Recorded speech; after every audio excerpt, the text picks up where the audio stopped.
स्वागत करते हैं आज के मेहमानों का। जुड़ रहे हैं हमारे साथ doctor SP Sharma, chief economist ASSOCHAM के। बहुत बहुत स्वागत है डॉक्टर शर्मा आपका हमारे शो पे। Good evening. हमारे साथ जुड़ रहे हैं Rakesh Kumar Singh, assistant professor economy, university of Delhi से। बहुत बहुत स्वागत है प्रोफेसर सिंह आपका भी हमारे शो पे। हमारे साथ जुड़ रही हैं रजनी ठाकुर जी, चीफ इकोनॉमिस्ट हैं L&T फाइनेंस लिमिटेड की। बहुत बहुत स्वागत है रजनी जी आपका भी हमारे शो पे। चर्चा की शुरुआत डॉक्टर शर्मा आपसे। थोड़ा हमें समझाएं सर, ये जो सरकार ने फॉरेक्स रिजर्व को बचाने के लिए या उसको सेहतमंद रखने के लिए ये जो अपील की हैं, इसके क्या मायने हैं? और एक आम आदमी अगर विदेश घूमने नहीं जा रहा है, या वो वर्क फ्रॉम होम कर रहा है, या फिर वो शादियों को विदेशों में करना टाल करके हिंदुस्तान में ही कर रहा है, ये छोटी छोटी चीजों का हमारे फॉरेक्स रिजर्व से क्या मतलब है और क्या संबंध है? जी बिल्कुल दीपक जी, सबसे पहले मैं बताना चाहूंगा कि जो हमारे माननीय प्रधानमंत्री जी ने जो अपील की है, जो 7 पॉइंट्स बताए हैं, मैं उनको 7 मंत्र बताऊंगा कि ये इकोनॉमी को सेव करने के लिए, इकोनॉमी को, ये जो आपदा चल रही है, जो मिडल ईस्ट में जो वेस्ट एशिया क्राइसिस है, उसको मिटिगेट करने के लिए ये बहुत ही अच्छे सुझाव हैं। और उन्होंने ये अपील की है, ये कोई उन्होंने लॉ नहीं बनाया कि आपको ये सब कुछ नहीं करना है। उन्होंने बताया है कि एक इस तरीके से हम अपनी इकोनॉमी को और सुदृढ़ कर सकते हैं और हम काफी स्ट्रांग कर सकते हैं, और जो इम्पैक्ट है उसको काफी हद तक हम मिटिगेट कर सकते हैं। और जैसे ही आपने बताया, आपकी रिपोर्ट में मैं देख रहा था कि हमारे पास जो विदेशी मुद्रा भंडार है वो लगभग 11 महीने के बराबर है। अब इसी से सब चीज सामने आ जाती है कि हमारा फॉरेक्स जो है वो लगभग $690 बिलियन है, और 11 महीने का हम इंपोर्ट कर सकते हैं। और ऊपर से हमें क्रूड प्राइसेस बहुत ही वॉलेटाइल है, लगभग कोई डबल हो गए हैं जो आज से 3-4 महीने पहले थे। अभी 100 के ऊपर प्राइसेस चले जाते हैं। तो आप देखिए कि जिसका इंपोर्ट हम सबसे ज्यादा करते हैं, जो हमारे देश में लगभग इंपोर्ट ही होता है, तो हम कैसे उस डिमांड को मीट अप कर पाएंगे? और ये जरूरी है कि हमें क्रूड चाहिए, हमें ईंधन चाहिए, हमें उसकी खपत बहुत हमारे देश में होती है, because we are a growing economy, we are the fastest growing economy among the major economies. तो जो गोल्ड है उसका कोई हमने खरीद के रख लिया, हमने अपने लॉकर में रख दिया, या फिर हमने पहन लिया, या फिर हमने किसी को गिफ्ट कर दिया, तो उसका कोई ऐसा वो ऐसा इसेंशियल चीज नहीं है कि जिसके बिना हम नहीं रह सकते। लेकिन अगर हमारी एनर्जी इंपैक्ट होगी, हमारी मेडिसिन इंपैक्ट होगी, हमारे जो और जरूरी वस्तुएं वो इंपैक्ट हो जाएंगी, तो हमारे देश का जो इकोनॉमिक एक्टिविटी है वो रुक जाएगी। और दूसरे नंबर पे, भारत के पास इतना सोना है, लगभग कोई $5 ट्रिलियन के बराबर का सोना हमारे पास है, जो अनुमान देखे जाते हैं। बहुत सारे अनुमान मैं देखता हूँ, लगभग कोई 6-7 ऐसे अनुमान है जिसमें बताया गया है कि $5 ट्रिलियन के बराबर हमारे पास सोना है। और जो लगभग कोई 10 सेंट्रल बैंक्स के रिजर्व से, जो उनके गोल्ड रिजर्व्स हैं, उनसे ज्यादा है। अब आप देखिए कि इस संदर्भ में अगर हम थोड़ी देर के लिए, जब हम देख रहे हैं कि ग्लोबल लेवल पे बहुत हेडविंड्स है, बहुत ही स्थिति जो है नाजुक बनी हुई है, अभी स्टेट ऑफ हॉर्मुज का कुछ भी निर्णय नहीं हो पा रहा है, यूएस और ईरान में बात होती है या नहीं होती है, वो ठप हो जाती है। तो ऐसे माहौल में हमारे पास ऐसा सोचना लाजमी बनता है। ये प्रधानमंत्री जी ने बहुत अच्छा कदम लिया है कि हाँ, मैं आऊंगा सर। ये आपने बताया कि इसके क्या क्या फायदे हो सकते हैं, जैसा आपने बताया। मैं आगे इस पे थोड़ा सा चैलेंजिंग पार्ट्स पर भी जिक्र करूंगा, लेकिन मैं राकेश कुमार सर के पास जाना चाहूंगा। सर, आपकी नजर में थोड़ा सा हमें समझाइए कि ये कितना महत्वपूर्ण है। एक समष्टि अर्थशास्त्र की नीति की तरह देख रहे हैं इसको हम, कि कैसे हम लॉन्ग टर्म में भारत को आने वाली समस्या से, आर्थिक समस्याएं से कैसे बचाएं। उसमें जो प्रधानमंत्री मोदी जी ने 7 मंत्र दिए हैं, मुझे लगता है बहुत ही लाभदायक होगा। अब ये कहना कि क्या इसका हमें शॉर्ट रन में बहुत जल्दी कुछ असर देखने को मिलेगा, तो देखिए 140 करोड़ की जनता अगर थोड़ा थोड़ा भी योगदान कहती है, तो अर्थशास्त्र का नियम है कि हम व्यष्टि से ही समष्टि की तरफ जाते हैं, from micro to macro economics. ये जो कंजम्पशन है, हमारा जो उपभोक्ता क्षेत्र है, वो बहुत ही इंपॉर्टेंट रोल प्ले करता है हमारे समष्टि अर्थशास्त्र में।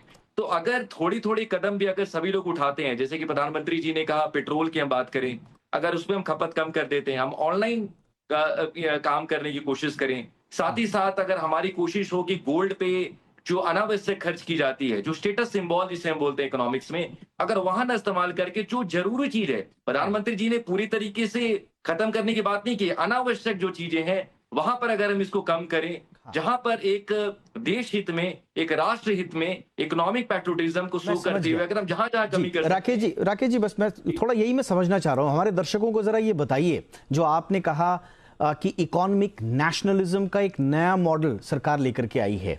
आमतौर पर forex management RBI, finance ministry, हमारी जो ट्रेड पॉलिसीज हैं वहां तक सीमित रहता है, लेकिन जब प्रधानमंत्री नरेंद्र मोदी सीधा लोगों से कंजम्पशन बिहेवियर बदलने की अपील कर रहे हैं, तो ये इकोनॉमिक पॉलिसी तो रह नहीं गई, ये मास पॉलिटिक्स से जुड़ जाता है। इसकी जरूरत क्या है? मैं वही आपसे समझना चाह रहा हूं कि क्या ऐसी कौन सी परिस्थितियां बन रही हैं देश के भीतर कि हमें लोगों से अपील करनी पड़ रही है, इकोनॉमिक नेशनलिज्म का मॉडल लेकर के आना पड़ रहा है? देखिए दीपक जी, इसका मैं जवाब आपको दो बातों से देना चाहूंगा। एक बड़ी अच्छी अंग्रेजी में कहावत है, precaution is better than cure. अगर हम सावधानियां बरतते हैं तो जब कोई प्रॉब्लम इतनी ज्यादा ना हो जाए कि हम इसको उपचार करने के लिए बहुत हद तक जाना पड़े, तो अगर हम सावधानियां बरतें, चीजों को बेहतर देखें। मैं आपको ही बोल रहा हूं, 11 महीने का फॉरेन एक्सचेंज रिजर्व एक बहुत ही स्ट्रांग आंकड़ा है जो भारत का ऑलरेडी है वैश्विक स्तर पर, इसमें कोई दो राय नहीं है। अब देखिए, जो बातें हमें लॉन्ग रन में किसी संकट से बचा सकती है, दीर्घकालीन में बचा सकती है, आप भारत की बात करें, मैक्रो इकोनॉमिक स्टेबिलिटी की बात करते हैं, समष्टि अर्थवाद स्टेबिलिटी की बात करते हैं, हम हमारा द फास्टेस्ट ग्रोइंग इकोनॉमी है, जैसा शर्मा जी ने भी बताया जी।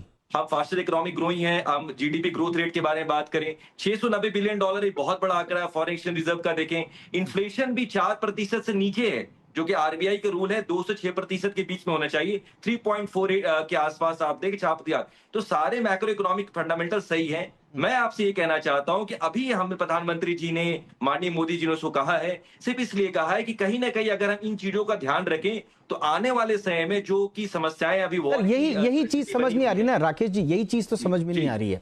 आप अर्थशास्त्र की बात कर रहे हैं, अर्थशास्त्र में बचत का भी एक विरोधाभास, पैराडॉक्स ऑफ थ्रिफ्ट होता है। कहा यह जा रहा है कि यदि हर कोई बचत करने लगेगा तो फिर अर्थव्यवस्था ढह भी सकती है। हमारे कंजम्पशन का क्या होगा?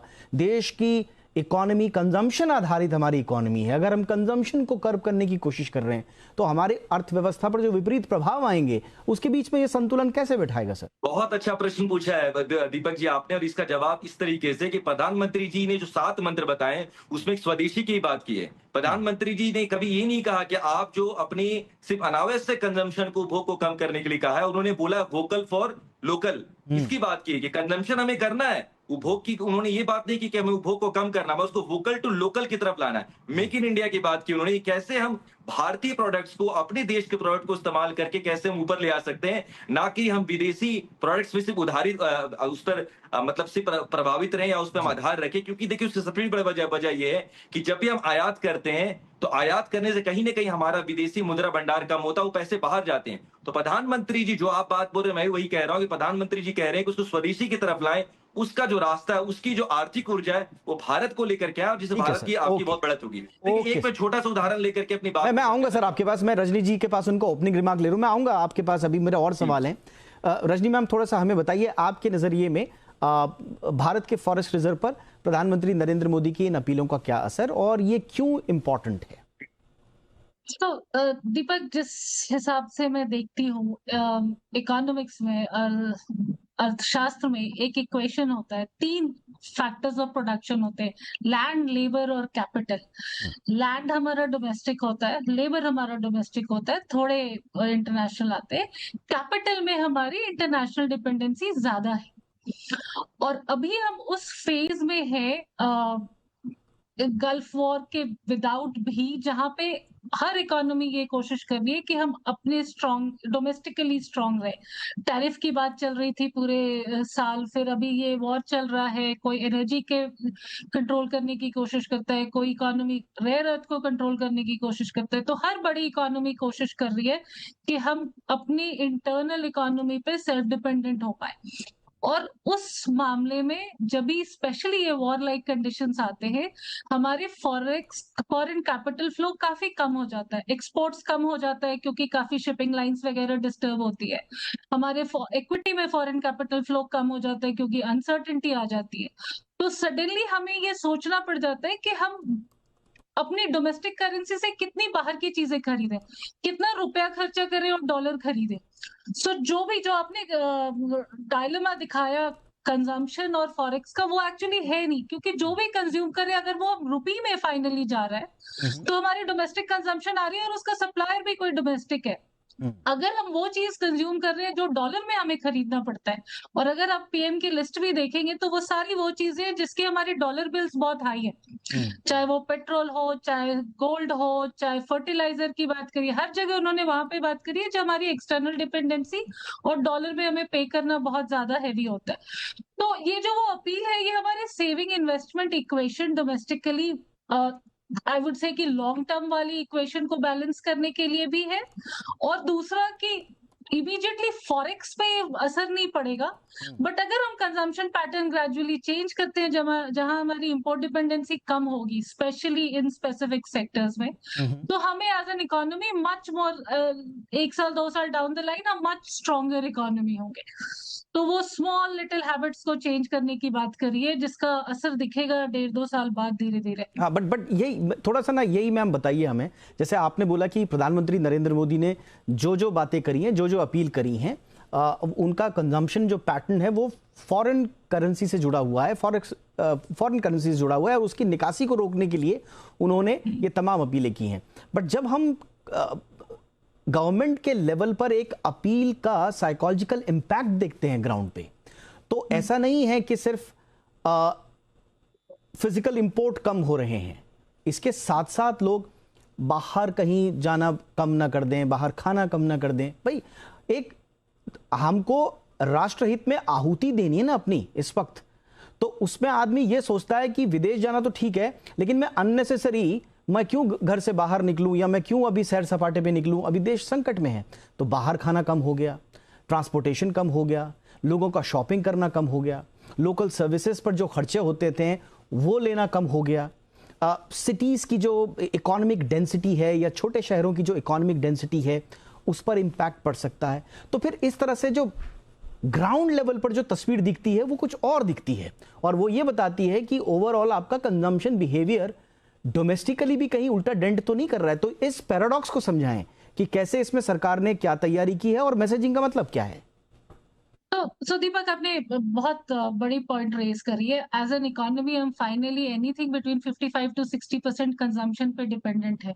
तो किसी भी सिग्नलिंग का ये बिल्कुल भी मतलब नहीं होगा कि हम कंजम्पशन कम करें।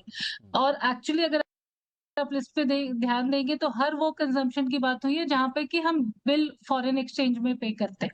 डोमेस्टिक कंजम्पशन कम करना एक्चुअली काउंटर प्रोडक्टिव होगा। इस मैसेजिंग का इम्पैक्ट सेंटिमेंट पे, कंजम्पशन सेंटिमेंट पे होगा या लोगों के वोकल फॉर लोकल वाली बिहेवियर में होगा, ये टाइम बताएगा। बट डेफिनेटली वो इंटेंशन वोकल फॉर लोकल की तरफ था और कंजम्पशन कम करने की तरफ नहीं था। एज एन इकोनॉमिस्ट मेरा रीडिंग क्लियरली वही है। ओके, थोड़ा सा और इसको समझते हैं। इस पर मैंने क्योंकि शुरुआत में डॉक्टर एसपी शर्मा सर आपका टेक इस पर नहीं लिया था, तो ये जो 7 अपील हैं गवर्नमेंट की कि भाई आप इंपोर्टेड गुड्स कम खरीदो, फॉरेन ट्रैवल कम करो, लग्जरी स्पेंडिंग कम करो, फ्यूल बचाओ, लोकल प्रोडक्ट खरीदो, लेकिन कुछ इकोनॉमिस्ट या कुछ जो क्रिटिकल एनालिसिस और विपक्ष के कुछ लोग इसमें एक रिवर्स रीडिंग निकालने की कोशिश कर रहे हैं। मैं चाहूंगा आप उसका जवाब दें। इन रिवर्स रीडिंग में स्पेंडिंग लेस सिग्नल भी बन रहा है, जिसका मैं जिक्र कर रहा था कि इकोनॉमिक सिचुएशन खराब है इसलिए खर्चों को रोक दीजिए, एक तरह से ये मैसेज जाती है। तो क्या ये सेंटिमेंट, कंज्यूमर सेंटिमेंट खराब नहीं करेगा? नंबर 1। एक फियर साइकोसिस इससे कोई पैदा तो नहीं होगा? लोग क्राइसिस इमेजिन कर सकते हैं, बिजनेस कॉशियस हो सकते हैं, खर्च करने में कॉशियस हो सकते हैं, मिडिल क्लास का जो कंजम्पशन है क्या वो स्लो नहीं होगा? ऑटो, ट्रैवल, इलेक्ट्रॉनिक्स, बाकी। तो ये अगर इंपैक्ट यहां पर आता, जो मैम ने भी कहा कि कंजम्पशन इकोनॉमी, हमारा पूरा इकोनॉमी का 55 से 60% हमारे कंजम्पशन पर टिकी हुई हमारी अर्थव्यवस्था, अगर वहां गलत मैसेजिंग गई तो इसमें संतुलन कैसे बनेगा? देखिए, पहली बात तो जो हमारा कंजम्पशन इकोनॉमी है उसका गोल्ड परचेज के ऊपर, गोल्ड खरीदने के ऊपर कोई संबंध नहीं है। गोल्ड एक अलग चीज है जो हम ब्याह शादी में या फिर हम अपने रिजर्व के तौर पे रखते हैं। गोल्ड का कोई उस कंजम्पशन से जो कंजम्पशन ट्राजेक्टरी है, गोल्ड कम होने से उसके ऊपर कोई प्रभाव आने वाला नहीं है, बल्कि उसको और सुदृढ़ता मिलेगी, क्योंकि जो पैसा हम गोल्ड में लगा के बट सर हमारे पास इतिहास में कुछ ऐसे उदाहरण हैं जिसमें इनफॉर्मल इकोनॉमी के बढ़ने के संकेत मिले हैं, ग्रे मार्केट के पनपने के संकेत मिले हैं, इंपोर्टेड लग्जरी गुड्स या गोल्ड ही एक्सपेंसिव हो गया तो अनऑफिशियल इंपोर्ट्स बढ़ना, स्मगलिंग हो जाना, ये भी हमने देखा है। तो ये एक नई चुनौती पैदा नहीं करेगा सर? देखिए, वो हर एक चीज का देखो कोई एक ऐसा पहलू तो होता है जो लोग ढूंढते हैं, लेकिन मैं नहीं समझता कि अभी कोई ऐसी अपॉर्चुनिटी होगी, क्योंकि गोल्ड ऑलरेडी बहुत ही हाई प्राइसेस पे है। तो ये कोई ऐसा इंसेंटिव नहीं देगा कि जिससे गोल्ड को फॉर्मल में सेक्टर में खरीद के हम इनफॉर्मल में जाएं, उसको इलीगल तरीके से हम खरीदना शुरू करें, क्योंकि ये बैन नहीं किया गया है। हम इस चीज को समझें कि प्रधानमंत्री जी ने इन चीजों को बैन नहीं किया, उन्होंने एक अपील की है, सलाह दी है, ये बैन नहीं है। अगर कोई गोल्ड परचेज कर रहा है, कोई इंपोर्ट कर रहा है, कोई उसको ये नहीं है कि वो लीगल है, उसके ऊपर कुछ धारा लग जाएगी, ऐसा कुछ नहीं है। ये तो उन्होंने हमारी इकोनॉमी को सुदृढ़ बनाने के लिए, जैसे कोरोना के टाइम पे उन्होंने बहुत सारे सुझाव दिए थे, और उसके रिजल्ट जो हम देख रहे हैं कि we are growing more than 7% since the last many financial years, उसी तरीके से उनके ये सुझाव हैं कि अपने आप को सुदृढ़ बनाने के लिए हमें अगर ये प्रयत्न कर लेते हैं तो हमारी जो इकोनॉमी की रफ्तार है वो और भी तेज हो जाएगी और हम और सुदृढ़ हो जाएंगे। लेकिन ये सब चीजें करने से अगर कोई पेट्रोल यूज करेगा या मेट्रो में नहीं चढ़ेगा, अपनी गाड़ी में जाएगा, ये इलीगल नहीं है। उन्होंने सुझाव दिया है कि जहां तक हो सकता है आप इन चीजों को अवॉइड कर सकते हैं, जहां पे आपको ये अपॉर्चुनिटी है कि आप मेट्रो। सर मुझे एक छोटी सी बात बताइए, आप बहुत सही बात कह रहे हैं सर, आप बहुत सही बात कह रहे हैं डॉक्टर शर्मा, लेकिन मैं क्योंकि आम लोगों का मैं रिफ्लेक्शन देख रहा हूं ना उनके नजरिए में, मैं इसीलिए मैं कह रहा हूं आप लोग थोड़ा सा समझाइए। देखिए, अगर किसी प्रदेश का मुख्यमंत्री, सर सुनिए ना, ऐसा कुछ इम्पैक्ट नहीं है सर, सुनिए ना, क्योंकि आपने कहा कि सिर्फ सलाह है, सरकार ने कुछ, देखिए ये सलाह भी बड़ी स्ट्रॉन्ग सिग्नल है सर। हो क्या रहा है कि प्रदेश के मुख्यमंत्री, कई सारे मंत्री, कई सारे गवर्नमेंट के इंपॉर्टेंट स्टेक होल्डर्स, अब इन्होंने इलेक्ट्रिक वाहनों से आना शुरू कर दिया है या स्कूटी से आना शुरू कर दिया है, ये इस तरह की सिग्नल इन दे रहे हैं कि भाई आप पेट्रोल बचाइए, डीजल बचाइए, बहुत अच्छी बात है। बट ये सरकार की पब्लिक अपील, लोग जो कंपनियां हैं, जो इन्वेस्टर्स हैं, ये पब्लिक अपील मार्केट में एक साइकोलॉजिकल सिग्नल भी बनाते हैं सर। तो बैन कुछ नहीं किया, आप सही कह रहे हैं, बट ये अगर साइकोलॉजिकल सिग्नल ऐसा बन जाए कि हमारे कंजम्पशन पैटर्न को, जो हमारे ग्रोथ के लिए जरूरी है, अगर उस पर इंपैक्ट करने लग जाए, फिर क्या करेगी सरकार सर? देखिए, ये एक हमारे घर की तरह है, ये प्रधानमंत्री जी देश को चला रहे हैं। देखिए, तो उनको ऐसे डिसीजंस लेने होते हैं, सलाह देनी होती है। जैसे हम घर में कई बार कोई डिसीजन लेते हैं कि भाई ऐसा नहीं करो, इससे हमारा वेस्टेज हो रहा है, ज्यादा इलेक्ट्रिसिटी, जिस कमरे में हम नहीं बैठ रहे हैं उसमें इलेक्ट्रिसिटी ऑफ कर दो, इससे बचत होगी। तो इसका मतलब ये नहीं है कि हम घर में बिजली जगाना बंद कर दें। ठीक सर। तो एक समझने की बात है कि जो सलाह दी गई है that is for the support of the economy. Okay sir, यानी कि एक पॉलिसी टूल के रूप में, राइट सर। डॉक्टर शर्मा मैं समझ गया, यानी कि कई बार क्या होता है, मॉडर्न गवर्नमेंट, जो आप कहना चाह रहे हैं, जो दर्शकों को भी थोड़ा समझना चाहिए, जो सर कहना चाह रहे हैं वो ये कि हमेशा कानून से नहीं चलती हैं चीजें, कई बार आपको मॉरल प्रेशर भी एक पॉलिसी टूल के रूप में अपनाना पड़ता है, और वही गवर्नमेंट ने किया है। थोड़ा सा इसको और आम लोगों को और बेहतर तरीके से समझाने के लिए राकेश कुमार जी सर जरा और अच्छे तरीके से समझाइए सर, कि क्या इसमें कैसे लोगों को आप समझाएंगे, या मैंने जो बताया कि अगर ये साइकोलॉजिकल सिग्नल में तब्दील हो गया और नेगेटिव हो गया, तो फिर गवर्नमेंट को क्या कुछ नए स्टेप्स उठाने पड़ेंगे, ज्यादा सफाई देनी पड़ेगी? क्योंकि विरोधाभास दिखता है, एक तरफ आप कहते हैं कि आप कंजम्पशन कम कीजिए, पेट्रोल डीजल कम कीजिए, दूसरी तरफ मंत्री जी आके कहते हैं कोई चिंता की बात नहीं है, अभी हमारे पास इतने दिनों का रिजर्व है, पेट्रोल डीजल की कोई दिक्कत नहीं है, वो देश में कोई संकट नहीं है, और फिर अपील भी कर देते हैं। तो आदमी कंफ्यूज हो जाता है। तो राकेश जी, ऐसे कंफ्यूजन में आप क्या सलाह देंगे या क्या डायरेक्शन देंगे? देखिए, मैं बात करूं, 2 बार प्रधानमंत्री जी ने बहुत ही आसान शब्दों में पूरी देश की जनता के लिए उन्होंने संबोधित किया और बताया। देखिए, बहुत हम इसको आसानी से समझे, 3 प्रोडक्ट्स की सिर्फ बात की उन्होंने। ऑयल पेट्रोल की हम बात कर रहे हैं, हम केमिकल फर्टिलाइजर्स की बात कर रहे हैं, और हम बात कर रहे हैं कि किस तरीके से हम जो है गोल्ड की बात कर रहे हैं, और सारे प्रोडक्ट्स के बारे में उन्होंने कुछ भी नहीं कहा। उन्होंने कहा कि इन 3 चीजों पे हम अनावश्यक जो हम देखते हैं, जो कि खर्च किए जाते हैं, अगर उसमें भारत के लोग राष्ट्र हित में थोड़ा थोड़ा भी अगर कंट्रीब्यूट करें तो देश के लिए बहुत लाभदायक रहेगा। इसमें कोई साइकोलॉजिकल इशू की बात नहीं, कोई साइकोलॉजिकल प्रॉब्लम की बात नहीं है, ऐसे सोचने की कोई जरूरत ही नहीं है।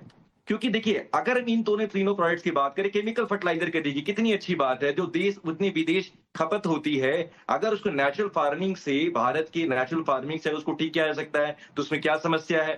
ये तो हमारे सस्टेनेबल डेवलपमेंट गोल्स जो हमारा लक्ष्य है उसमें भी इसमें लाभदायक रहेगा, पहली बात। दूसरी बात देखिए, एनर्जी के लिए हमने कोविड के टाइम पे भी अगर हम कार पूलिंग कर लें और अगर हम ऑनलाइन जहां काम कर सकते हैं वहां योगदान दे दें तो उसमें क्या समस्या हो सकती है। तीसरी बात अगर हम बात करें जो गोल्ड की बात है, जहां पर अनावश्यक नहीं खर्च करें, चकाचौंध के लिए ना करें, जहां थोड़ी सी हम अपने आप को संयम रख सके, अगर वहां कर ले देश हित में तो इसमें क्या नुकसान है। तो देखिए ये जो तीनों बातें हैं जो मंत्रीगण ने कहा या प्रधानमंत्री जी ने कहा है, तीनों में ऐसी कोई साइकोलॉजिकल जो हम देखते हैं मनोवैज्ञानिक परेशानी वाली कोई बात नहीं है। तीनों एक बताया गया है कि देश में माइक्रो टू मैक्रो के लिए हम कैसे मदद कर सकते हैं। लाल बहादुर शास्त्री जी ने कहा था एक दिन का समय का खाना छोड़ने के लिए, जब देश में संकट आया था, जब भारी संकट आए थे। आज लगा ऐसी कोई संकट की बात नहीं है, आने वाले समय में वॉर छिड़ा हुआ है, वहां समस्याएं चल रही है, हम आगे के लिए अपने आप को तैयार कर रहे हैं। उसमें प्रधानमंत्री जी ने एक पहल की, लोगों को एक सुझाव दिया एज ए लीडर की तरह, और देश की जनता उसको समझ भी रही है। कुछ अनावश्यक तत्व हो सकते हैं, कुछ ऐसे असामाजिक तत्व हो सकते हैं जो बातों को घुमाएं, मगर मुझे लगता है कि एज ए देश के एक रिस्पॉन्सिबल सिटीजन होने के लिए हमें चीजों को समझेंगे हम, और उसको देख करके सोच समझ करके ही हम इस पे कदम उठाएंगे। मुझे लगता है इसमें सबसे बड़ी बात यही होगी। Okay okay ma'am.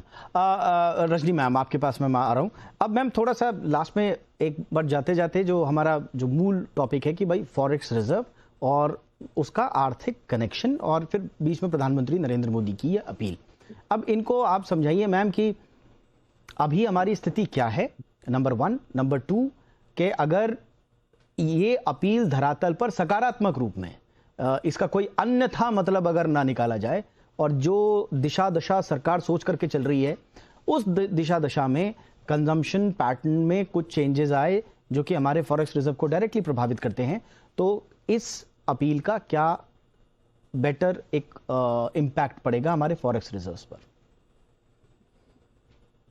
तो दीपक, एक चीज को ध्यान रखना बहुत जरूरी है कि ये जो वॉर लाइक कंडीशन है ये हमारे लिए एक्सटर्नल है, और हमें पता नहीं है, शायद अगले हफ्ते बंद हो जाए और शायद 4 महीने और चले, देखा जाएगा कि कैसे जाता है।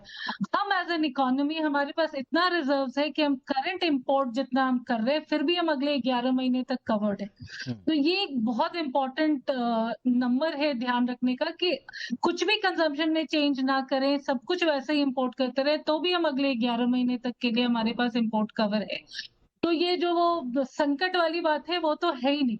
Now the other part is, और जो दूसरी बात जो हमें मतलब ध्यान देने की बात है कि एज एन इकोनॉमी सारी ग्लोबल बड़ी इकोनॉमीज अपनी एक्सटर्नल डिपेंडेंसी धीरे धीरे कम करने की कोशिश कर रही है। एंड हमारी बहुत ही मेन इंपोर्ट्स जो हैं वो पेट्रोल है, जिसमें हम ऑलरेडी रिन्यूएबल पावर की तरफ है, धीरे धीरे न्यूक्लियर पावर की तरफ भी बढ़ रहे हैं। फर्टिलाइजर है जिसमें जैसे अभी राकेश जी ने बोला कि हम ऑर्गेनिक फार्मिंग की तरफ भी बढ़ रहे हैं। तो बहुत सारे वैसे सिस्टमैटिक चेंज है जो अगर इन कंडीशंस की जगह से हो जाते हैं तो हमारे लॉन्ग टर्म बेनिफिट के लिए होगा। तो ये दोनों को सेपरेट करना बहुत जरूरी है कि हमारे पास कोई संकट नहीं है, हमारे पास 11 महीने का कवर है, बट ये छोटे मैम ये 11 महीने का कवर मैम, क्योंकि जिस तरह से रुपया गिर रहा है, अब आरबीआई के सामने भी एक डिलेमा है ना मैम, वहां पर कैसे चुनौती से पार पाएंगे? आरबीआई के सामने बड़ा डिलेमा ये है कि आप मुद्रा भंडार बचाएं या फिर गिरते रुपए को संभालें। तो आरबीआई के सामने भी तो ये चुनौती है। अगर माना कंजम्पशन पैटर्न में थोड़ा बहुत तब्दीली से हमने इधर कोशिश करी और इंटरनेशनल मार्केट में सूरत हाल नहीं बदला, तो फिर अल्टीमेटली आएगा तो इसी पर ही दबाव ना मैम। तो उसमें एक चीज समझना बहुत जरूरी है कि हाँ, करेंसी वीक हो रहा है, करेंसी गिर रहा है, बट करेंसी गिर रहा है क्योंकि फॉरेन फ्लोज अभी तक वेट एंड वॉच मोड में है। वो वेट कर रहे हैं कि वॉर कंडीशंस खत्म हो तो वो इन्वेस्ट करें। असलियत ये है कि हम अभी भी one of the biggest economy है और सबसे फास्ट ग्रो कर रहे हैं। तो कहीं ना कहीं फॉरेन फ्लोज को सोनर और लेटर जब भी वो जनरली ग्लोबल सेंटिमेंट्स इंप्रूव होंगे, इंडिया में फंड्स वापस आनी शुरू हो जाएंगी। और जो हमें अभी भी डेट मार्केट में ऑलरेडी दिख रहा है, हमारा डोमेस्टिक क्रेडिट ग्रोथ अभी भी 16% है। तो लोग, डोमेस्टिक कंजम्पशन पे कोई असर नहीं है, डेट मार्केट पे कोई असर नहीं है, फॉरेन इक्विटी इन्वेस्टर्स का थोड़ा आउटफ्लो दिख रहा है, बट वो ग्लोबल कंडीशन है। In fact compare to many other economies जो साउथ एशियन है, मलेशिया, फिलीपींस एंड ऑल, हम काफी बेटर कर रहे हैं। सो टू दैट एक्सटेंट ये ये हमेशा वाला प्रॉब्लम नहीं है, ये वो प्रॉब्लम है जो जब तक चल रहा है हमें बहुत संभल के चलना है और ये सॉल्व हो जाएगा। पर करेंसी वाला प्रॉब्लम, बट जो प्राइम मिनिस्टर रेकमेंड कर रहे हैं वो ये है कि हमारी बहुत सारी लॉन्ग टर्म इश्यूज को भी एड्रेस कर पाएंगे। Okay. हमारी import dependency over 2 years 3 years धीरे धीरे कम कर पाएंगे। इनफैक्ट उसका तुरंत कुछ असर भी नहीं होगा, उसका असर होते होते भी 1.5-2 साल लगेगा। Absolutely ma'am.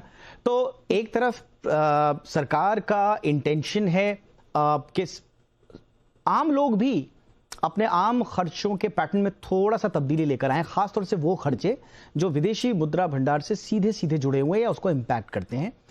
लेकिन दूसरी तरफ लोगों में कंफ्यूजन ये है कि ये किसी आने वाले संकट के बारे में कहीं हमको आगाह करते करते एक चेतावनी देने की कोशिश तो नहीं है। अब इस पर हमारे तीनों इकोनॉमिस्ट ने बड़े अच्छे से एम्फेसाइज किया कि सरकार दरअसल सोच क्या रही है।